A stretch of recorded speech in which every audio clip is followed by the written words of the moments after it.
My head মানে মাস্টারের মাথা। মাই হেড মানে মাস্টারের মাথা। মাই হেড মানে মাস্টারের মাথা। মাই হেড মানে মাস্টারের মাথা। মাই হেড মানে মাস্টারের মাথা। মাই হেড মানে মাস্টারের মাথা।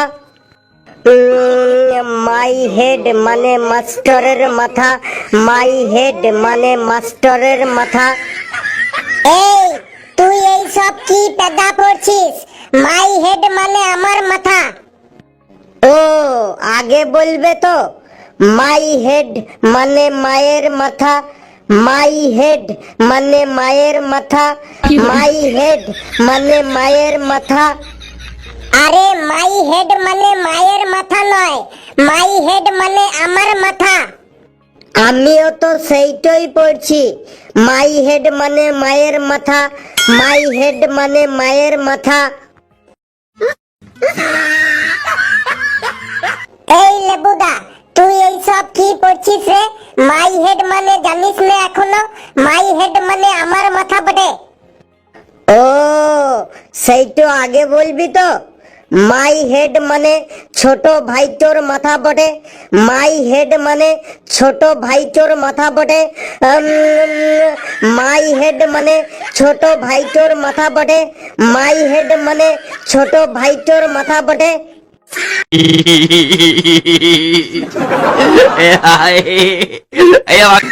এই তুই এই সব কি পেদা পড়া পড়ছিস লেবু? মাই হেড মানে আমার মাথা। ও সেইটা আগে বলবে তো। মাই হেড মানে বাপটোর মাথা। মাই হেড মানে বাপটোর মাথা। মাই হেড মানে বাপটোর মাথা। আবার বলে মাই হেড মানে বাপটোর মাথা। মাই হেড মানে আমার মাথা, আমার মাথা। আমিও তো সেইটাই বলছি। মাই হেড মানে বাপটোর মাথা। মাই হেড মানে বাপটোর মাথা। আবারও তুই বলছিস মাই হেড মানে বাপটোর মাথা? আরে খেপা, মাই হেড মানে আমার মাথা, আমার মাথা। আহা কি মুশকিলে পড়লাম বটে। আগে তোমরা সবাই মিলে ঠিক করে ডিসিশন নিয়ে বলো মাই হেড মানে কার মাথা, তারপর আমাকে বলতে আসবে। আরে মাই হেড মানে আমার মাথা, আমার মাথা। স্কুলে মাস্টার তো বলছে মাই হেড মানে আমার মাথা। আবার বাড়িতে মা বলছে মাই হেড মানে আমার মাথা। ভাই তো এসে বলছে মাই হেড মানে আমার মাথা। আবার বাপ তো মানে তুমি ওই একই কথাটাই বলছো মাই হেড মানে আমার মাথা। আমি বুঝতেই পারছি না আসলে মাই হেড মানে কার মাথাটা বটে। তোমরা সবাই আমার পড়ার সময় এসেই শুধু ডিস্টার্ব করছো। তা সূর্য আজকে কোন দিকে উঠেছে বটে? সেইটা বলতে পারবো নাই। আজকে আমি 8টার সময় ঘুম থেকে উঠেছি বটে। তা তুই হঠাৎ আজকে বই নিয়ে বসেছিস কেন? এই পরশু থেকে স্কুলে পরীক্ষা স্টার্ট হবে, তাই একটু পড়তে বসেছি।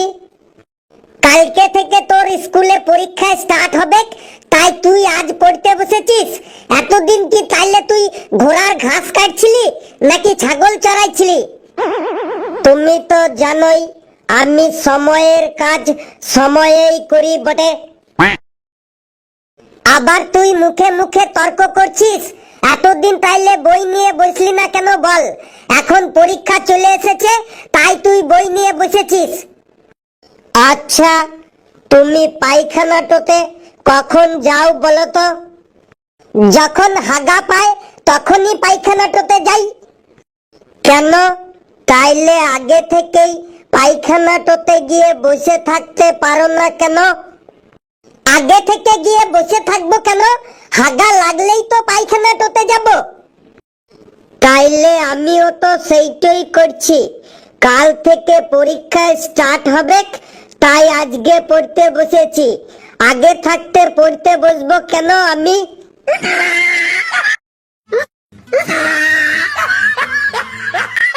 বাপ রে বাপ, তোর সাথে পেদা কথা বলে আমার কোনো লাভ হবে নাই।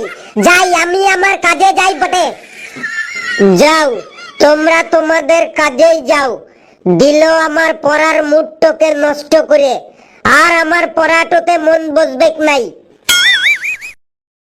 যাই, স্কুলটোতে একটা রাউন্ড দিয়ে আসি বটে।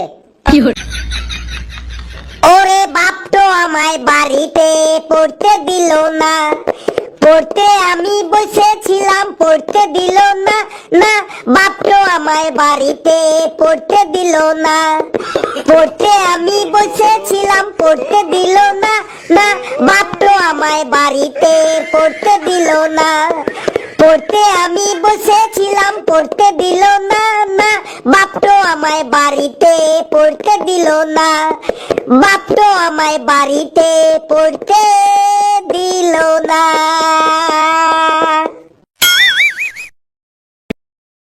আয় আয়, কে তোকে পড়তে দিল না দেখি? Sir, I am coming in the classroom of the ভেতরে। আগে বল, তুই এত লেট করলি কেন? স্যার, বাড়িতে পড়তে বসেছিলাম, তাই লেট হয়ে গেল। তাই নাকি? তা কি পড়ছিলি শুনি, জামা নাকি প্যান্ট? না স্যার, জামা প্যান্টও নয়, ইংলিশ বইটই পড়তে বসেছিলাম। তা কি ইংলিশ পড়ছিলি শুনি? স্যার, আগের দিন আপনি বললেন মাই হেড মানে আপনার মাথা, কিন্তু বাড়িতে মা এসে দাবি করছে মাই হেড মানে মায়ের মাথা। ভাইটো এসে দাবি করছে মাই হেড মানে ভাইটোর মাথা। আবার বাপটাও কোথা থেকে এসে দাবি করছে মাই হেড মানে বাপটোর মাথা। আমি বুঝতেই পারছি না আসলে মাই হেড মানে কার মাথা বটে।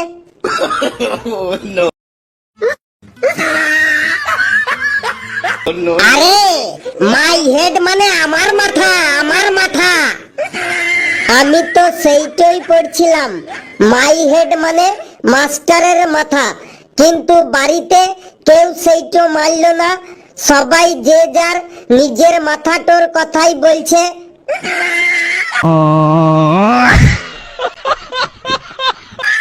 বুঝে গেছি, তুই তোর বাড়ির সবাইকে পাগল করে এবার তুই আমাকে পাগল করতে এসেছিস। যা, তুই জায়গায় গিয়ে বস। এই ঘেটু, তুই কাল দৌড়ে দৌড়ে বাজারে যাচ্ছিলি কেন রে?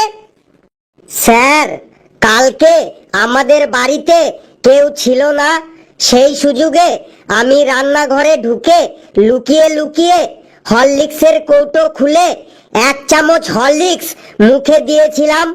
যেই হরলিক্সটা মুখে দিয়েছি, আর সাথে সাথেই আমার জিভে এমন ঝাল লেগে গেল যে ঝালে আমি প্রায় মরেই যাচ্ছিলাম। তখন ঘরে আর চিনি খুঁজে পাচ্ছিলাম না, তাই চিনি আনার জন্য দৌড়ে দৌড়ে বাজারে যাচ্ছিলাম। বুঝেছি, তোর বাবা মনে হয় এক্সপায়ারি ডেট পার হয়ে যাওয়া হরলিক্স কিনে এনেছে, ঝাল তো লাগবেই। না স্যার, হরলিক্সের কৌটোর মধ্যে আমার মা লঙ্কার গুঁড়ো রেখেছিল, হরলিক্স ভেবে ওই লঙ্কার গুঁড়োই আমি খেয়ে নিয়েছিলাম। বলিস কি, হরলিক্সের কৌটোর মধ্যে তোর মা লঙ্কার গুঁড়ো রাখে? হ্যাঁ স্যার, ঘেট্টু ঠিকই বলেছে। বড়লোকদের বাড়িতে বাজার থেকে নতুন নতুন কৌটো কিনে এনে তাতে করে মশলাপাতি রাখে, আর আমাদের মধ্যবিত্তদের বাড়িতে সবই উল্টো পাল্টা। ওই হরলিক্সের কৌটোর মধ্যে লঙ্কার গুঁড়ো, তাল মিছির কৌটোর মধ্যে হলুদের গুঁড়ো, চবনপ্রাশের কৌটোর মধ্যে জিরের গুঁড়ো, আমুল দুধের কৌটোর মধ্যে লবণ, ভিটামিন পাউডারের কৌটোর মধ্যে চিনি, তারপরে ডালডা ড্রামের মধ্যে মুড়ি, তারপরে শ্যাম্পুর বোতলের মধ্যে সর্ষের তেল, কোল্ড ড্রিঙ্কসের বোতলের মধ্যে কেরোসিন তেল। আমি তো একবার কোল্ড ড্রিঙ্কস ভেবে কেরোসিন তেল খেয়ে ফেলেছিলাম, তারপরে পাতলা পায়খানা হয়ে 7 দিন হসপিটালে ভর্তি ছিলাম।哎呀，哎呀，妈给，气的。এই তোর আবার ঘুরে ফিরে সেই পাতলা পায়খানার গল্পই শুরু হয়ে গেল। হ্যাঁ স্যার, হেলু ভাই ঠিকই বলেছে। মধ্যবিত্তরা তাদের আন্ডারপ্যান্ট ছিঁড়ে গেলেও সেটাকে ফেলে না। ওই ছেঁড়া আন্ডারপ্যান্টটা দিয়ে রান্নাঘরের গরম হাঁড়ি কড়াই ধরার জন্য নুড়ি বানিয়ে ব্যবহার করে। পেশি, তুই দেখেছিস কেউ আন্ডারপ্যান্ট দিয়ে রান্নাঘরের নুড়ি বানিয়েছে? হ্যাঁ স্যার, দেখেছি। আমাদের বাড়িতেই আমার বাবার ছেঁড়া আন্ডারপ্যান্ট দিয়ে মা রান্নাঘরের নুড়ি বানিয়েছে।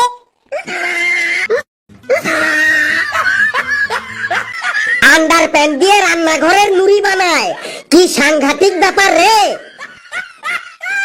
স্যার, সাংঘাতিক ব্যাপারের কিছুই নেই। মধ্যবিত্তরা তাদের জাঙ্গিয়াটা ফুটো হয়ে গেলেও সেটাকে ফেলে না। ওই ফুটো জাঙ্গিয়াটা দিয়েই ঘরের পাপোশ বানিয়ে ফেলে। জাঙ্গিয়া দিয়ে পাপোশ? কি আশ্চর্য, কি আশ্চর্য! হ্যাঁ স্যার, ওরা ঠিকই বলেছে। অনেক মধ্যবিত্ত বাড়ির লোকেরা তাদের বউয়ের নাইটি ছিঁড়ে গেলেও সেটাকে ফেলে না। ওই ছেঁড়া নাইটিটা কেটে লুঙ্গি বানিয়ে পরে। হাবলু, তুই এটা কিন্তু একটু বাড়াবাড়ি বলে ফেললি। নাইটি কেটে লুঙ্গি বানায়, এটা আবার হয় নাকি? স্যার, কিছুই বাড়াবাড়ি বলিনি।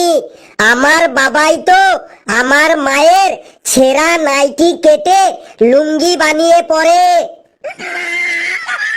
বউয়ের শাড়ি ছিঁড়ে গেলে সেই ছেঁড়া শাড়ি কেটে কেটে অনেকে জানলার পর্দা বানায় শুনেছি, কিন্তু নাইটি ছিঁড়ে গেলে সেই নাইটি কেটে লুঙ্গি বানিয়ে পরে এই প্রথম শুনলাম। স্যার, অনেক মধ্যবিত্ত বাড়িতে গামছা ছিঁড়ে গেলেও সেইটাকে ফেলে না।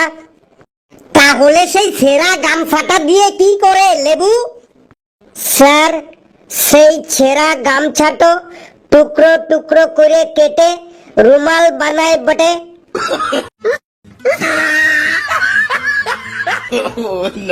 বলিস কি, ছেঁড়া গামছাটা কেটেও রুমাল বানায়? হ্যাঁ স্যার, লেবু ঠিকই বলেছে। অনেকে তো আবার মেয়েদের লেগিংস ছিঁড়ে গেলেও সেটা ফেলে না। সেই ছেঁড়া লেগিংসটা দিয়ে নিচের দিক থেকে কেটে 3/4 বারমুন্ডা বানিয়ে পরে। মেয়েদের লেগিংস ছিঁড়ে গেলে সেটাকে কেটে 3/4 বারমুন্ডা বানিয়ে পরে। তুই কি কাউকে দেখেছিস? দেখেছি বলেই তো বললাম। আমাদের পাড়ার গেদ্দু ও দিদির সব ছেঁড়া ছেঁড়া লেগিংস গুলো নিচের দিক থেকে কেটে 3/4 বারমুন্ডা বানিয়ে পরে। বাপরে বাপ, আর কত কি দেখতে হবে এই পৃথিবীতে! হ্যাঁ স্যার, মধ্যবিত্তরা দেশলাই জ্বালানোর পরে ওই পোড়া দেশলাইয়ের কাঠিটাও রেখে দেয় কান খোঁচানোর জন্য আর দাঁত খোঁচানোর জন্য। তারপরে মধ্যবিত্তদের পায়ের জুতো ছিঁড়ে গেলেও সেটাকে ফেলে না, আবার ঝাঁটাটা ক্ষয় হয়ে গেলেও সেটাকে ফেলে না। ওই ছেঁড়া জুতো আর ঝাঁটাগুলোকে বাড়ির সামনে দড়ি দিয়ে বেঁধে রাখে, যাতে তাদের বাড়িতে কারো নজর না লাগে।